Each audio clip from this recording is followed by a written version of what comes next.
설렁탕집이었는데 설렁탕집에서 김치를 못 드시는. 김치를 조금밖에 안 주더라고요. 그래서 정말 보여주더라고요. 세 포기에 5만 원 주고 사왔습니다. 그 세 포기를 보여주는데 제가 정말 할 말이 없을 정도였어요. 저는 이제 여기서 지금은 이제 비싸게 주고 먹을 수 있는데 앞으로는 비싼 돈을 주고도 예전에 먹던 걸 못 먹는 맞아요. 그런 그게 중요한 포인트예요. 좀 장기적인 안목에서 이제 대책을 마련을 해야 되는데 농식품부가 농작물 기후 변화 관련해서 뭐 연구 용역 5년간 달랑 한 건에 불과했다고 합니다. 예, 다음 두 번째 소식으로 가볼까요? 예, 배추 2만 원 기후플레이션. 농식품부는 강 건너 불구경. 이 배추 2만 원 전 상상이 안 되는. 저도 얼마 전에 밥 먹으러 갔다가 김치 적게 줘가지고 주인께 아유 좀 더 달라고 그랬더니 못 준다고 너무 비싸다는 얘기를 제가 직접 경험한 적도 있고 설렁탕집이었는데 설렁탕집에서 김치를 못 드시는. 김치를 조금밖에 안 주더라고요. 그래서 정말 너무 마음도 안타깝고 그래서 너무 비싸다 보여주더라고요. 세 포기에 5만 원 주고 사왔습니다. 그 세 포기를 보여주는데 제가 정말 할 말이 없을 정도였어요. 그래서 우리 방송에서도 얼마 전에 강원도에서의 겉절이 김치, 고랭지, 여름 겉절이. 배추 없어진다 이제 이런 거 다루기도 하면서 중국산 김치 그래서 배추 수입해야 된다 이런 얘기를 이제 하기도 했는데 이 금배추 이 파동이 더 그러면 심각해진 건가요? 일단 조금 지켜봐야 될 것 같아요. 지금까지는 심각했고 사실 올해 계속 배추가 비쌌어요. 그러다 그렇습니다. 이제 여름 배추에서 이렇게 파동이 더 커진 건데 그래도 조금 늦긴 했지만 농림축산식품부가 지난달 이제 말에 이제 중국산을 좀 수입을 했어요. 그래서 초도 물량 16톤을 들여와서 아예 공개를 했어요. 그래서 이거는 뭐 식자재 업체나 뭐 이렇게 식당, 뭐 김치 공장 이런 데서 사용을 하게 돼요. 그러면은 우리 가정용으로 소비하는 배추 수요를 조금 이제 완화할 수 있는 거죠. 그렇게 사용이 될 것 같은데 문제는 그 뒤에 얼만큼을 또 수입을 할 수 있을지 조금 알 수 없다는 겁니다. 왜냐하면 기후 변화로 인한 이런 농산물의 주산지 변화가 지금 이번이 처음도 아니고 이게 우리나라만의 일이 아니에요. 보니까 중국 원래 정부가 추석 전에 이런 파동을 막기 위해서 추석 전에 배추를 수입을 하고 싶었대요. 그런데 중국도 아시다시피 올해 뭐 가뭄, 폭염, 그다음에 뭐 강한 이상기후 현상 어떻게 보면 전 세계에서 제일 심했잖아요. 그래서 좀 품종이 좋은 상품의 배추를 찾고 물량을 확보하는 게 쉽지는 않은 작업이라고 합니다. 사실 우리 국민들 사이에서는 중국산 배추에 대해서 그렇게 선호도가 높지 않잖아요. 근데 그마저도 수입이 쉽지 않다라는 상당히 좀 어려운 소식인데요. 그 통계청이 발표한 9월 소비자 물가 동향 보면 물가 상승률이 전년 동월 대비 1.6%였어요.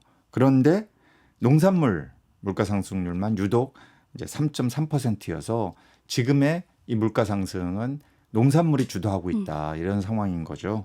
맞습니다. 저도 사실 물가 안정됐다는데 체감이 안 될 정도로 너무 비싸요. 근데 품목별로 좀 보시면요. 지금 금배추는 정말 금배추예요. 작년 이맘때보다 50% 넘게 올랐어요. 그리고 그러면 배추 좀 대체할 만한 무도 있어야 되잖아요. 무도 40%가 넘게 올랐고요. 장바구니 물가가 다 오른 거군요. 한마디로. 상추도 30% 넘게 오르고 뭐 풋고추도 27% 거의 30% 올랐죠. 그리고 뿐만 아니라 뭐 어류, 조개, 그다음에 뭐 과실 이런 신선식품 지수 전체가 아예 3.4%가 올랐어요. 의식주 중에서 집값 올라서 걱정인데 지금 식마저 오르는 겁니다. 이러면 이제 물가 안정됐다. 뭐 3년 반 만에 2% 아래로 떨어졌다 해도 이게 체감이 되기가 좀 어렵죠. 그런데 저는 이제 여기서 가장 장기적으로 우리가 고민을 해야 되는 거는 앞으로는 지금은 이제 비싸게 주고 먹을 수 있는데 앞으로는 비싼 돈을 주고도 예전에 먹던 걸 못 먹는 그게 중요한 포인트예요.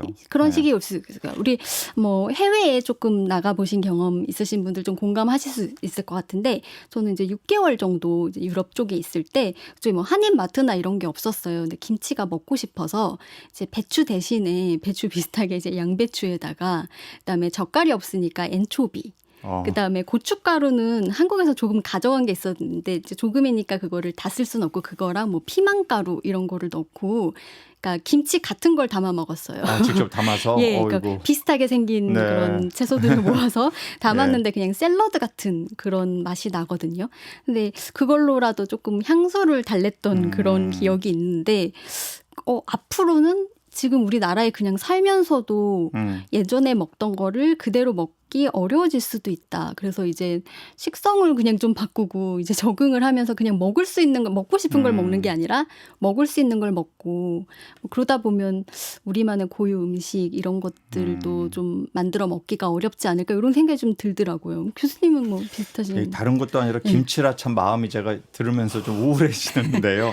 저도 이제 유학했던 대학이 그렇게 큰 대도시에 있지 않아가지고 가끔 대도시에 가서 김치를 사옵니다. 저는 뭐 담아 먹을 재주는 전혀 없으니까 큰 유리병에 든 김치를 큰 걸 가져와서 제 기숙사 방에 그 자그마한 그 냉장고 있잖아요. 거기에 넣어놓고 이걸 아껴 먹는 거예요. 뭐 자주 갈 수도 없고 하니까. 그래서 어떤 때 너무 먹고 싶으면 밥도 없이 그냥 김치만 이렇게 주워 먹어도 그거 먹어도 마음이 맞아요. 뭔가 이렇게 위로가 되고 할 때는 참 옛날 한 3, 40년 전 일인데요. 근데 그런 걸 겪을 정도로 우리 국민에게 김치는 좀 특별하잖아요. 배추라는 거는.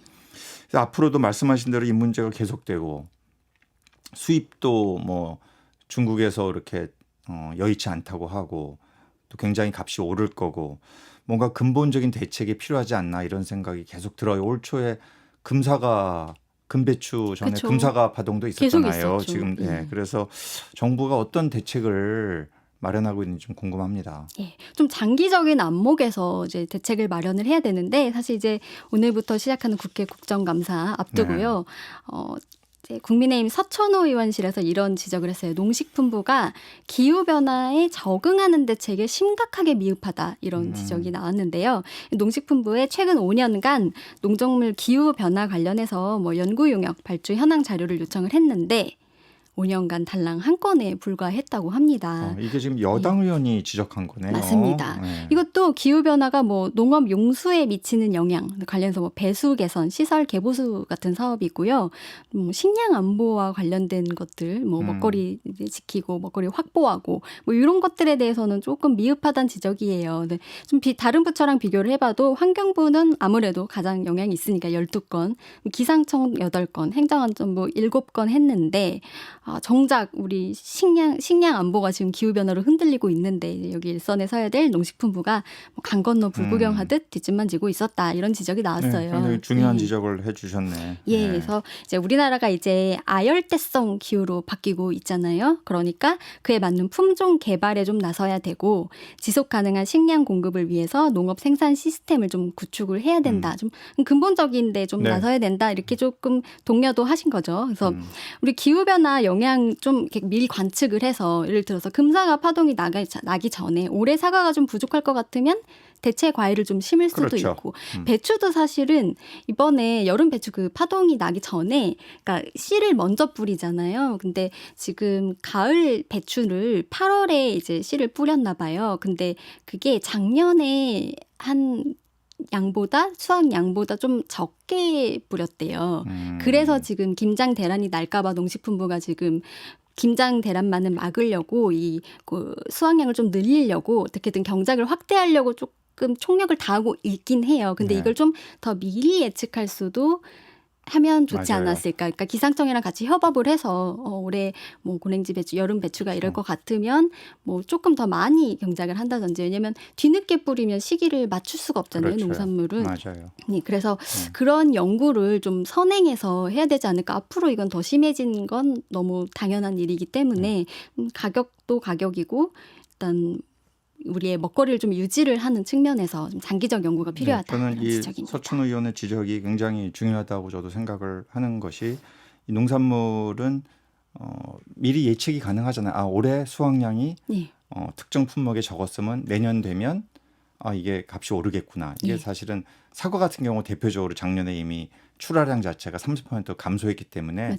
올해 들어서 올라갈 것이라는 것은 농산부의 관계자라면 당연히 예측할 수 있는 거였어요. 근데 사실 여기에 대한 준비가 미흡하다 보니 이런 일이 이제 벌어진 거여서 말씀하신 대로 이 가을 배추는 특히 전남 해남이 집산지로 제가 알고 있는데 여기도 지금 벌써 좀 생산량에 문제가 있다고 그러더라고요. 그러니까 이럴 경우에는 선제적인 대응이 꼭 필요하겠죠.